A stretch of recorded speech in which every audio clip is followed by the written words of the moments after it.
Τούτο άδικον εστίν. Hello, Wanderer.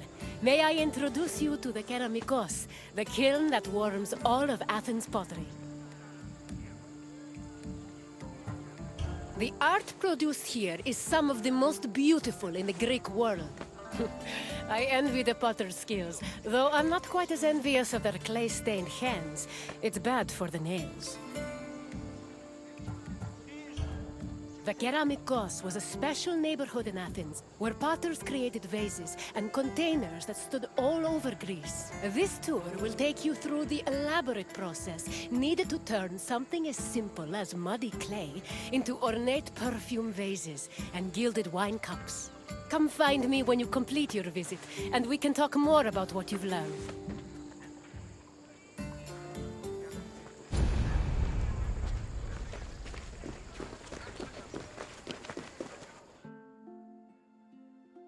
The Keramikos was a large, sprawling area northwest of Athens' Acropolis. While part of it was used as a graveyard, it was also dedicated to the creation of pottery. The Keramikos was so significant to the art form that its name lives on in the word ceramics. Perhaps drawn by the river, potters moved into the area and formed their own bustling community. It's believed that by the end of the 5th century BCE, hundreds of thousands of pottery vessels had been made in Athens, including everything from heavy, undecorated cooking pots to delicate and beautiful containers reserved for the most precious oils. Sadly, only around 1% of these works survive today, some only in small fragments.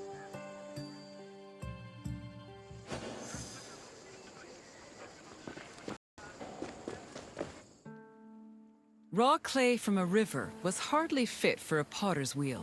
Athenian potters used clay that was rich in iron, which created the distinctive orange-red coloring seen in Athenian pottery. But this high-quality clay needed to be handled carefully to avoid disasters in the kiln later on. The clay was first brought to settling beds, where it was mixed with water to wash out any organic debris like leaves. Once it was purified, workers kneaded the clay with their hands to push out air bubbles and create the texture necessary for a flawless finish. One of the goals of these early steps was to remove any impurities that could destroy a delicate design, or worse, render a vase unusable.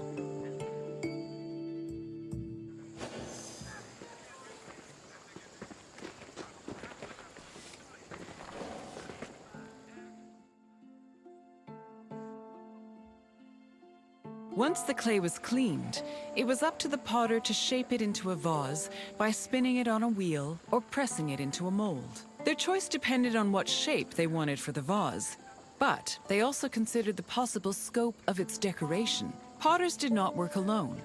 A workshop might have had many people working together on different aspects of production. Potters collaborated with many different painters for decorating their creations. Some of these painters even became potters themselves. All in all, a single vase could be worked on by many different artists, with each one focusing on a different aspect of its design.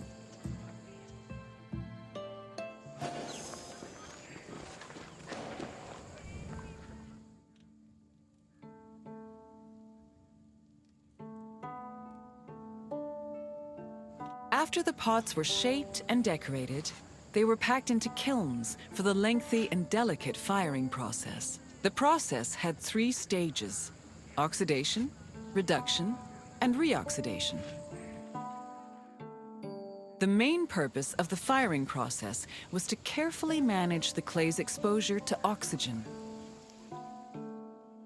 The chemical reactions caused by firing gave the pots their distinctive orange-red coloring. This also turned the designs made from the clay decoration slips glossy and black. The most difficult part of the firing process was managing the fires themselves. It required an enormous amount of skill and experience to properly judge the exact temperatures needed, and even the smallest mistake could ruin several hours of work.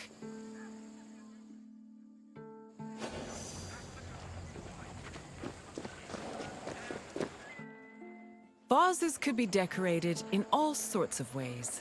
Before 530 BCE, Athenian vases were decorated using the black figure technique, where figures and designs were painted as dark silhouettes. At the end of the 6th century BCE, painters created a new technique called red figure, an inversion of the painting process that left the figures in red and the background in black. This gave the artist more freedom to better explore details like muscles and individual locks of hair.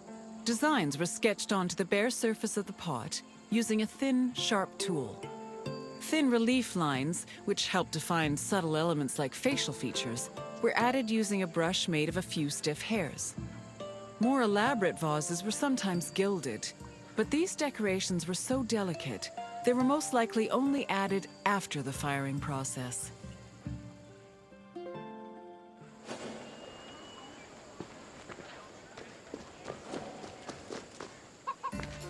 You've returned! As you can see, pottery was an arduous and delicate process, but was exemplary of the skill and craftsmanship that dominated Greek art and culture. Now, is there something else you'd like to do?